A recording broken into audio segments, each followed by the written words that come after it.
Hi, mein Name ist Vidam, ich bin Illustrator, Maler und Wandgestalter.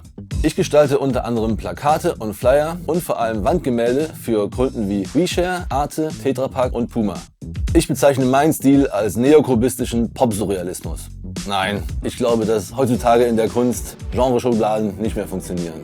Ich male am liebsten tierische Charakter mit spitzen Winkeln, geraden Linien und abstrahierten Rundungen. Um diese Realität darzustellen, muss ich sie erstmal analysieren, dekonstruieren, um sie dann nach einer neuen Art wieder zusammenzusetzen. Dennoch hat es viele Jahre gedauert, bis ich meinen aktuellen Stil gefunden habe. In dieser Zeit habe ich viel ausprobiert und war lange unzufrieden, da man meine Arbeiten nicht wirklich wiedererkennen konnte.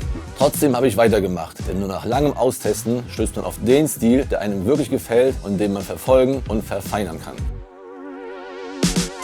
In diesem Domestika-Kurs werde ich dir zeigen, wie du deinen eigenen künstlerischen Stil finden und entwickeln kannst. Als Abschlussprojekt werden wir gemeinsam ein witziges illustriertes Poster mit anthropomorphen Tieren erstellen. Als Einführung erkläre ich dir, wie ich selbst Inspiration finde und gebe dir einen Überblick über meinen Stilwerdegang. Anschließend zeige ich dir mit ein paar Tierillustrationen, wie ganz verschiedene Stile entwickelt werden können.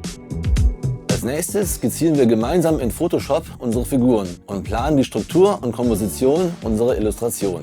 Dann machen wir in Illustrator weiter und arbeiten anhand von Vektoren die Farben, die Figuren und den Hintergrund aus.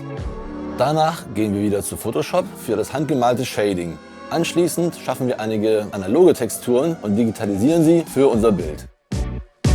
Zum Schluss helfe ich dir, dein gedrucktes Kunstwerk online zu bestellen und gebe dir dann noch ein paar Tipps für den Versand von Postern. Zum Ende dieses Kurses wirst du auf dem besten Weg sein, deinen eigenen kreativen Stil zu entwickeln.